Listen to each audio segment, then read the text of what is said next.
Thank you. Good morning. Good morning. All right. Thank you all for that lovely introduction. As said, I'm delighted to be here today, having begun my career as a high school drama teacher in rural Virginia, teaching Southern boys to be Southern gentlemen, for those of you from that part of the country, teaching AP English and directing the annual school musical. And from that vantage point, I'm especially appreciative of everything that I know you do. You who are on the very front lines of enormous forces of social change are in many ways our best purveyors in this country of the arts and our best arts advocates. And I'm deeply appreciative that you labor for far too many hours, for far too little pay, and insufficient recognition. You're the people I think of often when I read Marge Piercy's poem To Be of Use, when she says, "I love people who harness themselves as an ox to a heavy cart, who pull like water buffalo with massive patience, who strain in the mud and the muck to move things forward, who do what has to be done again and again." Every day, in many ways, you harness yourselves to that cart and you do what has to be done again and again. You engage, as she writes in her final phrase, in the work that is real. And for that, I thank you. My mission as I see it today is to be both advocate and provocateur. And while I hope that I'll be able to hearten you at times, I feel certain that I'm likely to say some things that are going to enrage or inflame some of you. Nevertheless, I hope that in our time together, all of us, not only in this session but throughout the conference, can live the path to creativity as defined by Angela Sarian when she says creativity is showing up, really showing up, senses vibrating, it's listening deeply, it's speaking the truth, and it's letting go of predetermined results. I want to actually begin within this by focusing our attention not on creativity, a domain we share with mathematics and science, the humanities, and more, but I want to focus my attention with you today on the arts, the domain that is uniquely ours. Now, art and creativity for me are not conflatable, and they're not separable by context or setting, and indeed I think we find art in the theater, but on television and on street corners as well. We find it in the commercial as well as in the nonprofit. We find it in professional organizations, amateur organizations, and educational institutions. And art spans the gamut of expression, from the easily accessible to the remote and the obscure, from the tragic to the comic and more. Art, however, is always marked by its operation in the currency of meaning. And in deference to the Harvard Task Force, we can distinguish it by its rigorous attention to detail, its vital engagement, humility, the drive to complete at all costs, conceptual audacity, unwillingness to settle for routine, its dedication to the pursuit of the unknown, and its courage to embrace the new. Art invites us to access not the easiest, not the most facile parts of ourselves, but the best parts, the deepest emotions, the most generous impulses, and yes, at times the most urgent fears, in a journey that frequently is marked by uncertainty, experimentation, risk, and failure. Today's environment for the arts, however, is an enormously challenging one, as well you know. A time in the professional arts industry of diminishing resources, dwindling audiences, and unstable organizations. A time when the arts command less and less of the philanthropic dollar, and indeed when the Republican Party platform this year calls for the elimination of all federal subsidy for the arts, including the elimination of subsidies for public television, public radio, the NEA, and the NEH. Your colleagues report nationwide the slashing of art school budgets and the decimation of education programs. The promising STEAM agenda has been shortened to STEM, goodbye arts, and we hear everywhere the enervating impact of No Child Left Behind. Some of us all used to call it No Billionaire Left Behind, but anyway, No Child Left Behind, which is deadening emphasis on testing, completely stripping education of its ability to innovate and inspire, insisting, as it all too often does, on innovating conformity. And while the tendency many of us have in the arts is to focus this distress on the economic downturn of 2008, the real crises we face in the arts is not economic. In 2006, 2 years before the economic downturn, we at the Doris Duke Charitable Foundation heard about shifting negative attendance patterns. We heard about the uncertainty in the face of enormous demographic change. Change that on the one hand promises fantastic new opportunities in aesthetics and cultural collaboration, but on the other undermines a presumed allegiance to traditionally Eurocentric arts forms. 2 years before the economic downturn, we heard about shortened attention spans. We heard about the resistance to sustained contemplation. We heard about the changing perceptual framework that defines the real generation gap, a perceptual framework in a linear narrative mindset of my generation versus a visual associative mindset of the young. Indeed, nothing is more powerful than the rising impact of technology, a force that continues to reshape our use of time, a time in which, as you probably know, by the time she graduates from college, a college senior will have spent 20,000 hours online and an additional 10,000 hours playing video games.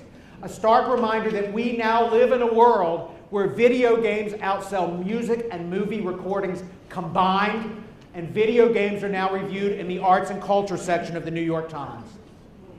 And while our whole movement was founded in part on the idea that we would make the arts accessible to citizens no matter where they lived in this country, we are now drowning in arts no matter where we live. Through satellite radio and cell phones and iPods, through website and YouTube, all of which allows us to access culture on demand 24/7 for 99 cents a song or for free. As a speaker at TED said recently, education has fled the classroom and migrated to the web and television. A speech said to nodding heads and universal agreement from a young, sophisticated, and highly technologically literate audience. We are, in short, in this country, in a fundamental realignment of culture and communications.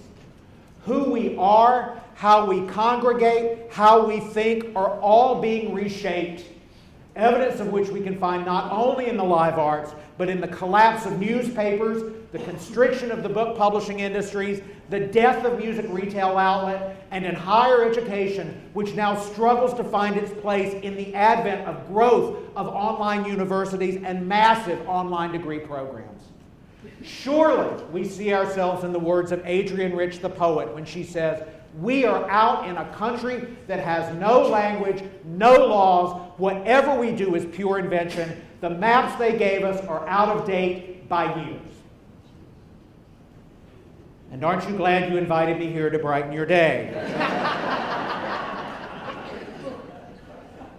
You know, as I think about the future, I'm often inspired by the words of two very different thinkers. Abraham Lincoln, who in a passage in his second inaugural address that was actually quoted by Barack Obama in his first inaugural address, said, "The dogmas of the quiet past are inadequate to the stormy present. As our case is new, so must we think anew and act anew." And that other great thinker, Wayne Gretzky, the hockey player, who when he was asked to account for his greatness, how did you get to be so great, said quite simply, "I skate to where the puck will be."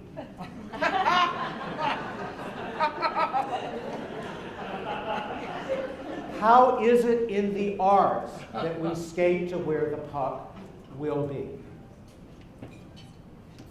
You know, I think we have to begin by asking ourselves, why must we exist today? Because we have a faculty and a building and an auditorium is not good enough. Because we have a history of alumnus and a citation of awards is not good enough. Because we have national recognition from organizations like this is not enough. What is it in the world, in the external world, that mandates we continue to flourish and go forward today? You know, for years I've said to arts groups, every arts group who wants to survive has to be able to answer three questions. Number one, what is the value of my organization for my community today? Question two, harder, what is the value my organization alone offers? Oh, there's an organization calling now. What is the value my organization alone offers, or offers better than anyone else? Because especially in this economy, second-rate or duplicative value will not stand for long. Question number three, how would my community be damaged if we closed our doors and went away tomorrow? If we can't answer those three questions, the only supporters we're going to find already sit in our seats. But you know, with the passage of time, I've started to worry that these questions are too self-referential. They invite us to see our communities through the filter of our programs or institutions as we've known them. So actually, I think we've got 4 better questions for the current environment. And the first question is this: what is the value of theater, the art form? Dramatic conflict. What is the value of theater for my community? Question number 2, what is the value theater and theater alone brings my community? Question 3, how would my community be damaged if deprived of theater tomorrow? And question 4, and how might my program be poised, structured, and operate to be my community's ideal conduit to theater? A question that allows us not to jettison everything we do, but to keep those things that are working, yes, to get rid of those things that are trending south, no matter how sentimentally attached to them we may be, and to expand our minds to embrace new possibilities we may not have seen heretofore. You know, while we can't totally know the ultimate impact of this technological revolution, Chris Anderson, the author of The Long Tail and the editor of Wired magazine, sees in technology in the short term the unleashing of a tsunami of creative energy. Thanks to the internet, computer software, cell phones, minicams, and the like, as he says, the means to artistic creation have been democratized for the first time in human history. You know, if you wanted to make a movie in the 1930s, you had to work for Warner Brothers or RKO or MGM, because who could afford a soundstage and lighting equipment, music scoring, film editing, and more? Now, who in this room doesn't know a 14-year-old hard at work on her second, third, or fourth film? Moreover, the means of artistic distribution have been democratized for the first time. Again, MGM, RKO, whatever did that for you. Now you go upstairs, upload your film into Facebook or YouTube. You have worldwide distribution without leaving the privacy of your own bedroom. This double impact is redefining the cultural market, a market that will be increasingly defined not by consumption, but by participation. And indeed, every study shows us that while arts attendance is plummeting, arts participation, avocational citizens writing their own poetry, singing their own songs, acting in plays, and more, is exploding at an exponential rate. We are seeing the emergence of the pro-ams, avocational citizens doing work at a professional level. We see them in YouTube and film festivals and dance competitions and more at one end, and the hybrid artist at the other. Professionally trained artists who no longer work in opera houses or museums or theaters, not out of economic necessity, but because they believe the work they are called to do cannot be accomplished in the traditional Hermetic arts environment. This collapse and blurring of lines of professional and amateur is undermining the former authority we instantly ceded to arts instruction, and is challenging the ability of arts education programs and institutions to set a cultural agenda. But Anderson would urge us to look at this moment not through the lens of scarcity, not to look at what we're giving up, but through a lens of abundance, seeing this new tsunami and asking questions in a new way. How might we seize and capitalize on the experiences that are proliferating everywhere around us? If, as Public Education Network President Wendy Purefoy has said, students are increasingly not learning top-down, vertically teacher to student, but laterally, learning from each other, learning skills and music and how to play instruments from each other. How do we insert ourselves into that lateral tidal wave of creative expression that all too often exists outside our classrooms, our school buildings, our auditoria, and more? Might we even consider the idea, no matter what's happening in school programs, we live in a golden age of arts education, albeit a golden age that's predicated by horizontal, not by vertical construction.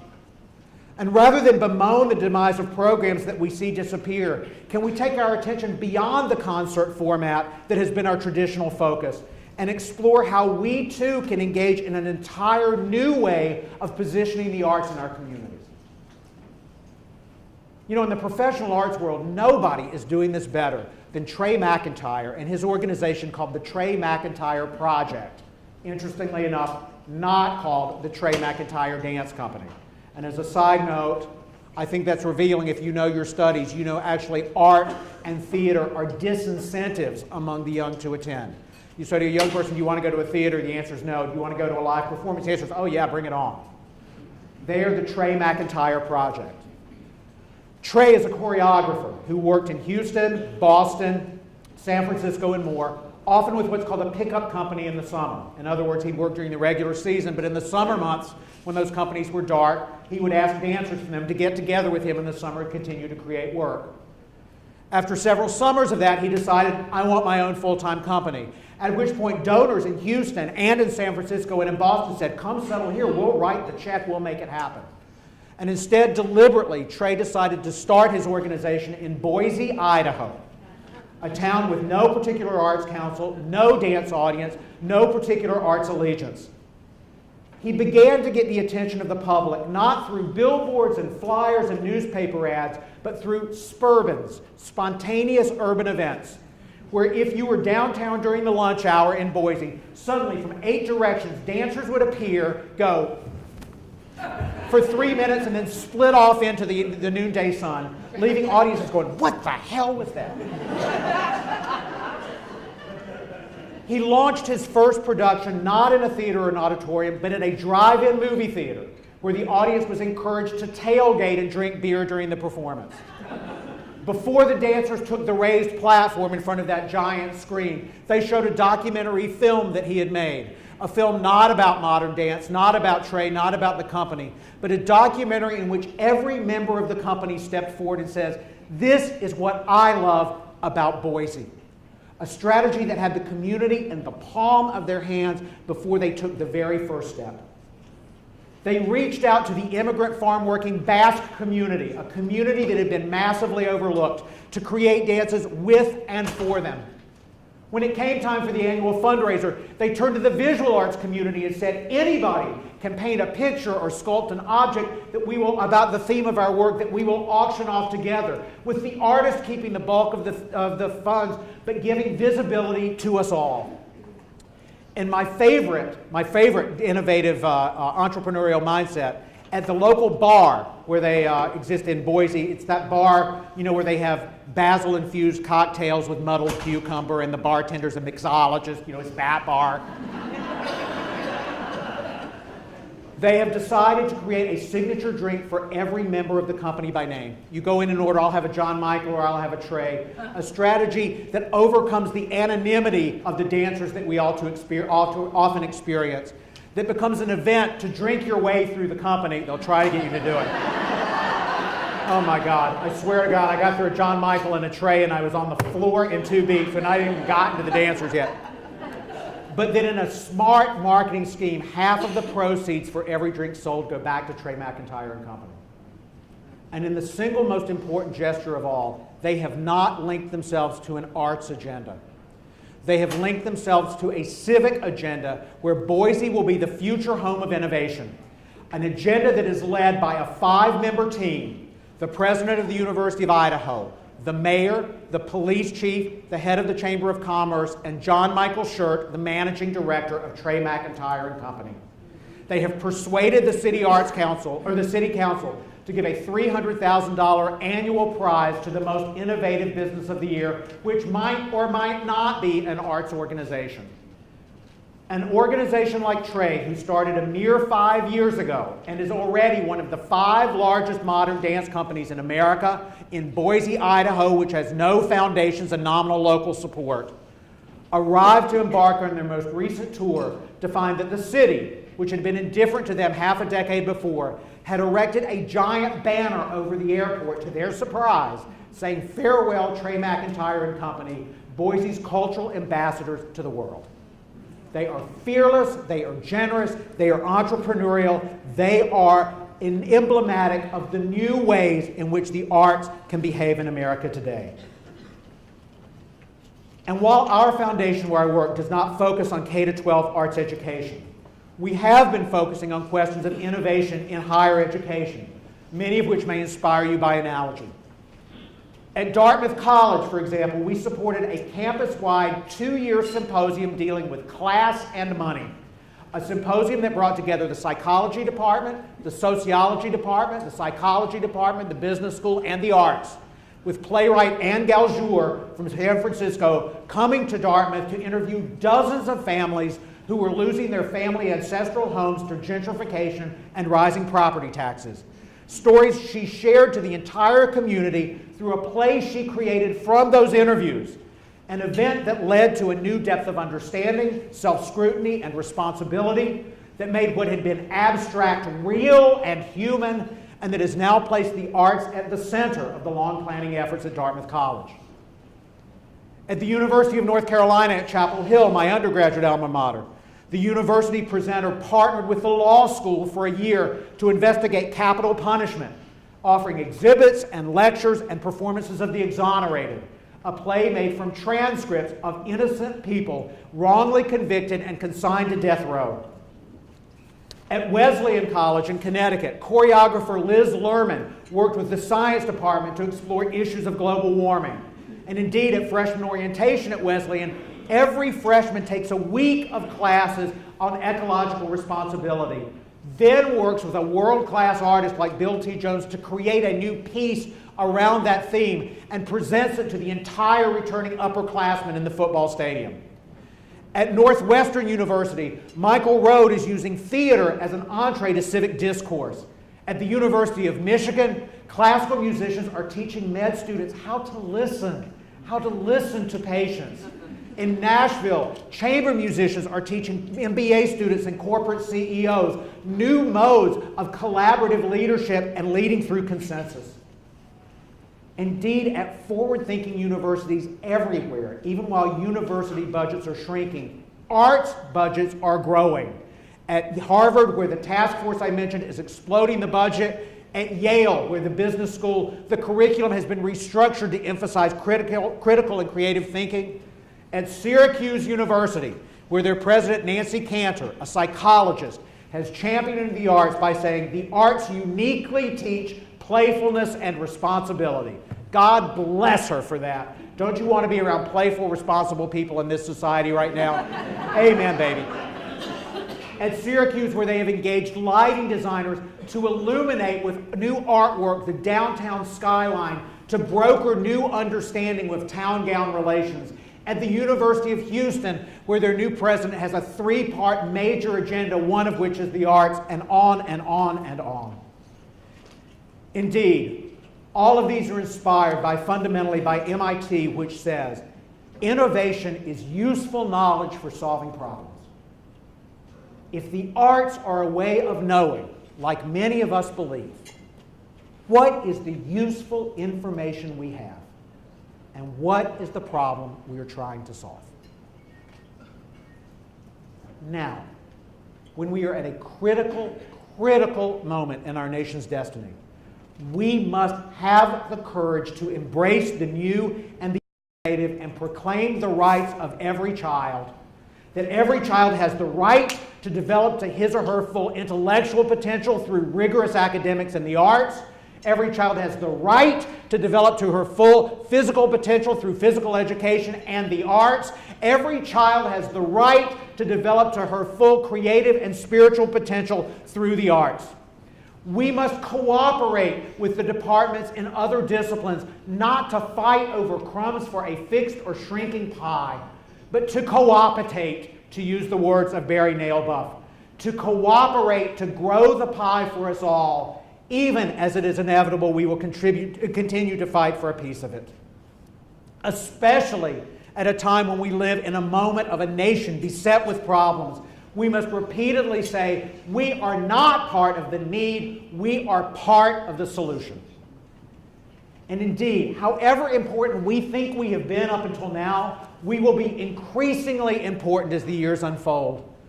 The arts will be increasingly important to new businesses. Think about the explosion not only of video games, but iPads, iPhones, and more, none of which of us even imagined a decade ago. And leaders of other industries, whether they're arts connected like those or not, will benefit from arts exposure.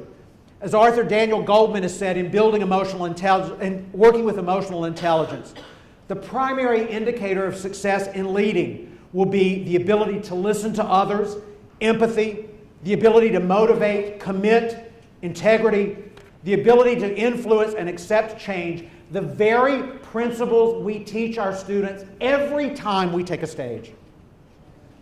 The arts will play an increasingly pivotal role in the face of pitiful budgets. The arts will play a pivotal role, thank you, Sigmund Freud, if we let them, in educational and cognitive reform. However valued math and science are, traditional emphasis on math science alone without the arts falls short of the integrated right-left brain thinking the future demands. A new role for us, articulated by Mike Huckabee, of all people, who said science and math only education is like building a database without a server. The arts will be increasingly critical as we move to a pluralistic, diverse society. As Francois Matarazzo has observed, the arts enable people with non-majority values, ideas, or lifestyles to represent themselves to the majority, to be the subjects of their own characterizations rather than the object of characterizations by others. How has our understanding of Iraqi war refugees been broadened by Aftermath, the play touring the country, or the experiences of women increased through the vagina monologues? How did the film Philadelphia and The Normal Heart and the Laramie Project humanize the HIV positive and gay community for an indifferent nation? Ever since Charles Dickens' novels promoted changes to child labor laws and Uncle Tom's Cabin galvanized the abolition movement, the arts have been critical to social change. Those of us old enough to remember the Vietnam War, where we began every rally by singing Blowing in the Wind, or the Civil Rights Movement, where we always sang We Shall Overcome, cannot be surprised by the power of creating arts together to instantly make a community poised for social change. You know, I am optimistic about our future, even though I'm sure I've not sounded it at times until now. And I'm optimistic in large part because of my experience at PopTech, a high-tech conference held in Camden, Maine every year for 500 high-tech leaders from technology, computers, et cetera, et cetera. This is a time when these leaders gather to talk about, not about technology or startup or financing, but they come together to talk about global warming, AIDS, famine, disaster relief, and the arts, with artists appearing in many of the clusters in which they present speakers, and every cluster separated by the performance of a live performing artist. I remember with special pleasure Vanessa German, a young African-American woman, probably 19 years old, who blew the roof off with her powerful evocation of feeling and passion. I remember a paraplegic hip-hop dancer who danced on his crutches, obliterating our preconceptions about what the human body can and cannot do. I remember a choir of HIV-positive Africans from the African continent whose singing of gospel music by their very presence embodied the tense conflict between faith and medical condition in that part of the world. You know, now, contrary to my expectations, this was not a conversation about startups or financing. Indeed, the conversation was not about how will we survive. The conversation was about how we will change the world. How will we overcome global warming? How will we overcome AIDS? How will we leave the world a more ecologically balanced, less poverty-ridden place than the one in which we find ourselves today? You know, I was cheered on many fronts by this. I was cheered, first of all, that people fight to get there. You know, if you've never been, Camden, Maine is not an easy place to get to. You fly to Portland, you fly to Boston, you take a puddle jumper to Portland, then you drive another 90 miles, and God knows if any community can convene virtually, that's the one. And yet those people fight to get there because they know firsthand the value of live, face-to-face human interaction, of conspiring. I love this if you don't know your Latin. Conspiring. Conspire means to breathe together. Boy, isn't that a great term? Of conspiring.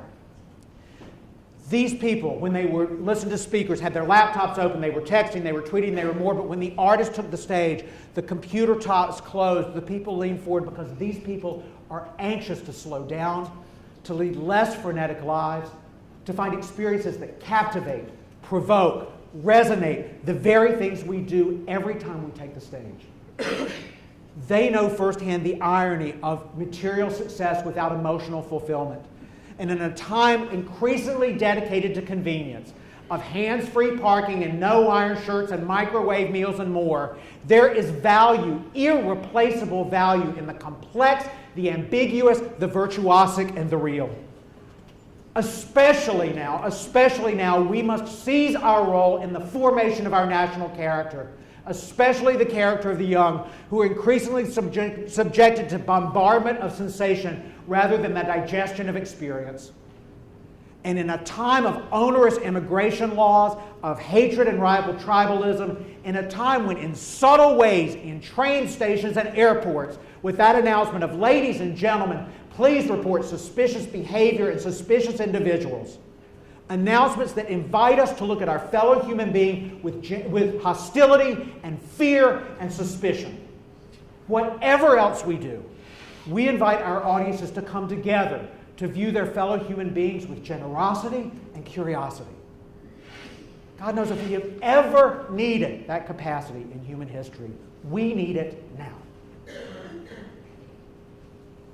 You know, in an arts gathering like this one, it is perhaps most appropriate to end, as we began, with the words of an artist to guide us.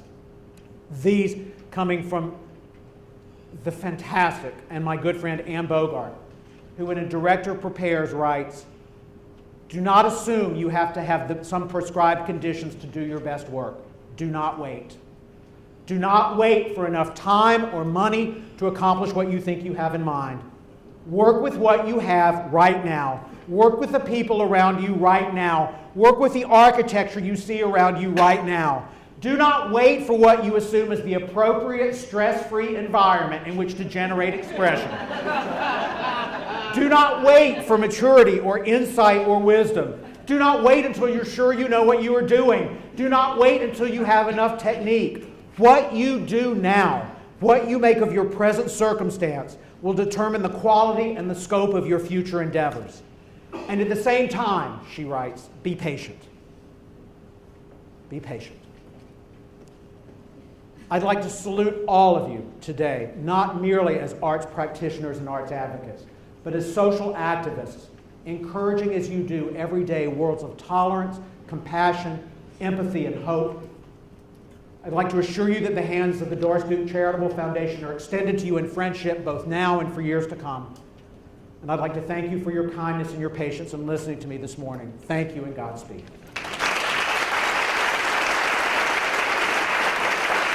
Thank you. Thank you. Thank you. Thank you. Thank you. You're good audience. Thank you. Oh, please. Thank you. Thank you. Thank you. Thank you. Thank you. Thank you. Thank you. Thank you. Are you gonna? Yeah. How about it? Thank you. Thank you. We have time for a few questions. Anyone have any thoughts they'd like to share? Questions for Madam? Or if I bludgeoned you into submission, you can admit it. But if you do have a question, because I assume that not all of you know each other, if when you're recognized, you would just tell us who you are and where you're from, so we all get to know each other a little better. And I know there is a microphone here, but as I should cover up my microphones before I say this, I know we all believe in the power of the unamplified human voice. We all know how to project, so let's show each other what we know. So, who's going to take the honor of the first question, or if anybody wants one? Yes, right there. I'm Emily from Tucson, Arizona. Thank you. Hi. You just went really fast. With those Me? four Fast? questions. I know. What? What was that fourth question when you were talking about what is the value of my theater to my community, and what value does my theater have that no one else does? How would we be damaged? And then the fourth one is, how can my program be optimally structured, poised, and behave to be my community's or my students' ideal conduit into that world? And I think if you really take that question seriously, you will get rid of, there's an old business school technique that's often useful in this. There's if you know your Cartesian plane where you focus it this way, one of the graphs is capacity, one is impact. And you begin to chart all of your programs about, well, this is having low impact, but we got the high capacity to do it. This is having low impact and low capacity. This could have high impact, but our capacity is low, and this is high impact and high capacity. You want to sail with high impact, high capacity. You want to figure out how to amplify your capacity for high impact. But if it's low impact, low capacity, or high capacity, low impact, get rid of it. I don't care how much you've liked it. It's time for it to go. You know, I didn't say this in terms of innovation. Our definition of innovation actually comes from Richard Evans, who's the head of EMC Arts that runs a program for us, where he said basically innovation is a threefold thing. It's new pathways to value fulfillment. So you got to know your value, but it's a new path. Secondly, it's discontinuous from previous practice. What he means in driving terms, it's a hard left, it's not a gradual right. The third thing is, it springs from changes in underlying organizational assumptions. If you've got teachers that are saying, boy, we got to get online with this because we've got to send our flyers out about our upcoming school play, that's not innovation, that's adaptation. If somebody says, we got to get that stuff out online, but what we hear back is going to be more important than what we send out, you've just changed the assumption of marketing from broadcast to conversation. And when you change that assumption, the doorway for innovation opens in a different way. So that graphing allows you to unpack the assumptions and then open yourselves to innovation. Would you do those three again? The innovation thing? Yeah. New pathways to mission fulfillment or value fulfillment. So it's a new, which just reminds us really that the best innovations are deeply connected to our core purpose. You know, it may be innovative to open a fast food franchise, but if it's not connected to your core purpose, then why bother? Secondly, it's discontinuous from previous practice. In driving terms, it's a hard left, it's not a gradual right. Third, it springs or it grows out of changes in underlying old assumptions. Hence, marketing is no longer broadcasting, marketing will be conversation. You've changed the assumption, not just the technology. Okay? Yes, please. And tell us all who you are and where you're from. Home of Grader's Ice Cream. Skyline Five-Way Chili. Grader's Ice Cream, come on. It's terrific. Fabulous. I have a great story about Cincinnati. Go ahead. What I wanted to ask you about is among our membership, and I say this respectfully, we have really a broad range of age and experience.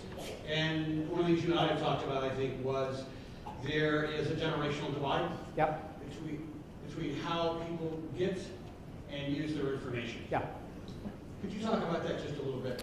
Yeah, you know, I think I sort of alluded to it with the perceptual mindset, and really some of this really springs from a presentation I heard a woman named Kathleen Hall Jamieson do a long time ago, which surprisingly she's never published. I don't know if it's just she hasn't trended it or if she wants to do more studies or if she's found something to contradict this. But here's the bottom line. What she did was, this will show you how old it was, she took the news footage from the Bush-Clinton election of 1992. She gathered media presentations from ABC, CBS, NBC, and MTV. She divided the study group into two universes, people over 40 and people under 20. Because if you were under 20, even in 1992, you had never lived a day of your life without video games, computers, television, Sesame Street, all of that stuff. If you were over 40, you got to whatever degree of emotional and intellectual maturity you were before the advent of that. And then if you were in your 30s, sort of depended on how much money your family had, where you lived, where you went to school, etc. But it sort of merged it up, so she threw them out. She showed each batch of footage to each group, and what you think would happen, happened. She would show the ABC, CBS, NBC to the over 40s, and they'd say, oh, well, here are the issues, here are the candidates, here's what's up, etc. She would show them the MTV footage, and they'd all go, what? And they wouldn't track it at all. Same footage to the under 20s. She would show them the MTV, and the under 20s would all say, oh, here are the issues, here are the candidates, blah, blah, blah, blah, blah. She'd show them the ABC, CBS, NBC, and they'd all go, out cold. What she did gather from this is her hypothesis was people over 40 think in linear narrative constructs. People under 20 think in visual associative constructs. And that, in our business, more than any other business, is a huge challenge. What does it mean for a field 95% of whose literature are stories told in linear narrative constructs if increasingly we are going to be asked to tell them to an audience who is primed to hear them in visual associative ways? They are taught visual associative through MTV and music videos. It's the way you jump when you surf the net. It's Sesame Street, which was, here's the letter A, the number 10, let's go to Afghanistan. Bing, bing, bing. It's reinforced every second of their lives. And what does that mean for our attention span and the kind of sustained contemplation we have? The silver lining in that cloud, however, is psychologists who say without narrative, a child cannot organize the world. And the fundamental question you've got to ask is, when you think about the next generation after Sesame Street, the next generation of big hit on PBS was not Hyper Sesame Street, but was, anybody know?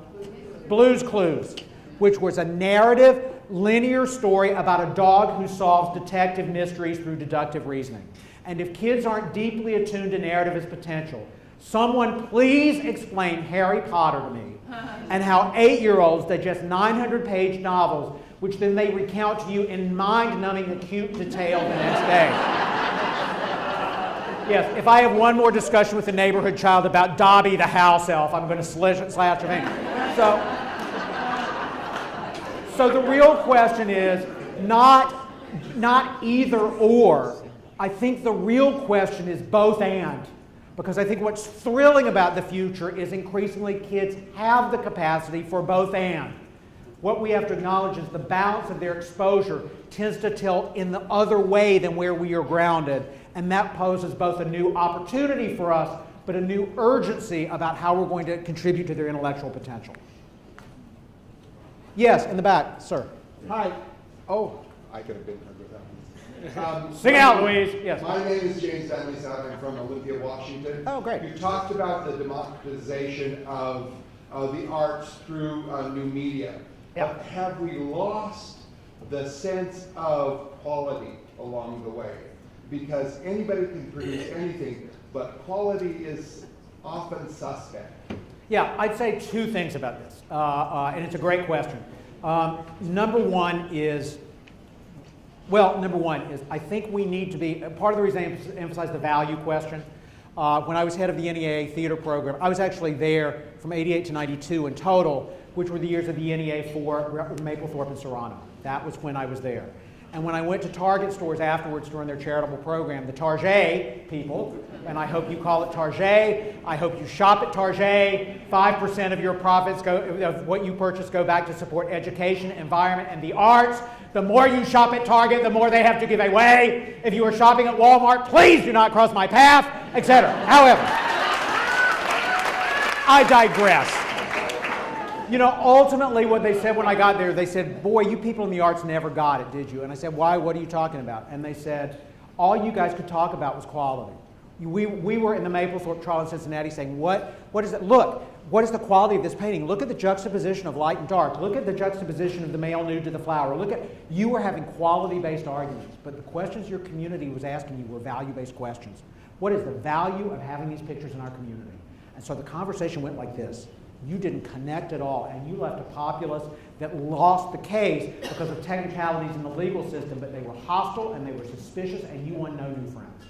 Quality-based rather than value-based arguments are the ones we have to muster. Now, to your particular quality distinction, I think quality, twofold. This is a big debate. Are arts and creativity synonymous? I've already suggested to you, for me, they're not. And the quality of those things that I started with about rigor, attention to detail, are every bit as within the capacity of a kid who's dancing on a street corner as they are of the Guthrie Theater. You know, so for me, that's not the issue. And I think we have been, as an industry, precious and prescriptive about predefining what we believe quality standards to be. And all I can say is, I can go into a Robert Wilson performance and see abstract movement in the Met and people not moving like this, and boy, am I appreciative of the artistry that goes there. But I'm equally appreciative of audiences that go to those performances and go, what the hell? And they walk into Penumbra Theater in Minneapolis, the African American theater, which barely has 2 nickels to rub together, and those people are so moved by that experience, they are doing call and response during the program and shouting back to the actors, and you try to tell me that's not quality. You know, so I think we have to be expansive about how we think about those issues on both fronts and insist on quality. We always, and my experience with kids is, if you go to a kid on a street corner and you know how to help them do it better, they are game. You know, they want to be with you, and it's not the value thing, it's the quality thing that's going to get their hook in. So I don't see this as stepping away. I think it actually heightens the urgency of it. Yes, please. Hi, Chris Whitaker from Florida. Yeah. Just so you know, just came from Harvard. Yay! Oh, sorry, I just deafened you all. Yeah. I just want to know Yeah. if what you said in your speech, if this is going to be published anywhere that we can get our hands on it, because I move very quickly, but my God, you've got the video. You know, I will say my mother, who just died several months ago at the age of 104, God bless her in the great beyond, and who was clearly in her latter 40s. Well, maybe it's not so clear to you. Maybe you think she had me when she was 20 and I'm 80, but no, I'm 60 years old roughly, and she, my earliest memory in life is standing with my mother in a doctor's office when I was 2 or 3 and hearing my mother in her best Southern voice saying, "Will he ever slow down?" The answer is no. And if there was Ritalin, the whole journey would have been different. They have a copy of what I intended to say. I will say about a third of what I planned to say I actually cut from the speech and you didn't hear today because of considerations of time. But we'll either figure out to get you what I said somehow or to get you what was intended to say. But yeah, you can have it. What we will be doing is within about 2 weeks, then a presentation video will be posted on our website. Well, that would be horrifying pictures. Yes, please. And you're gonna. Somebody tell me when we were at 5. Do we have? Are we already at 5? Okay. Yeah. Hi, I'm Mary, and I teach in South San Francisco. I live in San Francisco, love Angel classes. One of the things I was thinking about a lot when using while you were talking about what we do and the importance of what we bring, and I thought a lot about when I think a lot about this is that we provide a home for the odd duck. And Yeah. that has become something in my years of teaching that's become very significant to me. In part because in high school I was a really messed up kid and later wished I'd found drama. And I just wondered if you would address that, what that is a service I think that we do provide, because kids find a home. I have other teachers who will see my students in a play and go, "Oh my God, she doesn't even talk in my class." Yeah. Yeah, I'd say 2 things about that. Number one is on the purely objective level, there is increasingly the best research and the most convincing research that we have often exemplifies that and tends to be one of 2 kinds of research. A, the best research is exemplified by behavior, not attitude. And so the best research results we have are the kids that are in the arts show up on class for a time more frequently. They don't cut class. Their hands go up. They do, and we can quantify that stuff, and that's convincing to people. And in East Oakland, California, I know one of the most inspiring things I've ever seen was an inner city school that was premised on local kids with real potential in troubled environments being boarded. It's a boarding school for those kids. The first building they built was the gym, and their motto was "No books, no ball." The second building they built was the Art Center, before they built classroom space. And they have 100% of their kids' placement in college education, a vast majority of them Ivy League. And so we can quantify that. Speaking very personally, quite frankly, I think especially now one of the things we need to be critically aware of, and forgive me for trumping my politics, but here they are, is especially now in an era rife with bullying, appalling bullying, cyberbullying, and more. This is a role that we have to play. And as a gay man, I will say to you, it's not surprising to me. I don't think there are more gay people in our business than there are in any other business, frankly. Or either that or I tended to work in all the companies where all the other men were straight. I don't know. My luck, I guess. But the inevitability is you are the arena where people with deep conflicts and concerns and fears about their emotions will gravitate. You are the place that will give people permission to feel in a society where we are discouraged from that, and you will give them the permission to do that in a safe place. That is a sacred obligation and opportunity that I think you inherit. That's my own bottom line. I actually, because we're down to the wire, I actually want to share with you something they taught me in Target stores about how to deal with change, because this is the single greatest thing anyone ever taught me. Target, which has a fantastic executive training sequence, exemplifies it on 2 things which I think may resonate with you. Number one is they don't do remedial education. If you come into Target and you're not very good at math, their attitude is, you don't like math, you're never going to be very good at math, we need to make sure your math is not a liability, so we need to get you to the point where you're not a danger. Bottom line is, if you stop worrying about math and soar with your strengths, the whole corporation will lift. And so the emphasis is not on the remedial, it's on cultivating the strength you have to lift everybody with you. Secondly, they are big proponents of change, and here's the exercise. You could all do this if you wanted to. If we had time, we'd do it. They ask you to, and so mentally do the imagination. They ask you to pair up with somebody, and they say, look at your partner deeply in silence for 60 seconds, go. Now, you're supposed to look at everything about them, including looking at impolite places. Some people are turning, you're supposed to do it in silence. Some people can't do it. There's giggling, there's whispering, they're like, quiet, quiet. Some people say that 60 seconds was endless. Other people go, really, it's over already, etc. Then they say, turn your back on your partner and change 5 things about your appearance. Men will take off their watch. Women remove an earring. Gentlemen will remove his tie. They say, turn back to your partner and find the 5 changes. Most people do pretty good. They say, turn your back on your partner and change 10 more. And you can't undo a change you made initially. So if you took your watch off, you can't put it back on. Inevitably, at this point, people start grumbling. Somebody, I've seen this 100 times, somebody in the room will say, I didn't dress for this. Do you want me to strip? My favorite. Not everybody gets 10 things done, but they turn back. They sort of don't do as good about seeing what they are. They say, turn your back on your partner and change 20 more. Well, yeah, the room goes, and they say, okay, and they say, okay, let's come back and talk about why what we just did is the perfect example of what change really means. Men put their ties back on, women put their spike heels back on, everybody sits back down. They say, number one, when we told you to look at each other in silence for the next 60 seconds without telling you what was coming next, the anxiety level in the room skyrocketed. Change always provokes anxiety. If you are not anxious, you are not really thinking about change. And so rather than seeing anxiety as a sign you're going in the wrong direction, recognize anxiety is an inevitable force you're going to have to manage. Secondly, change proceeds at different times for different people. Some people thought, boy, that was fast. Other people thought it was slow. And part of your role in change is orchestrating different time signatures of different people.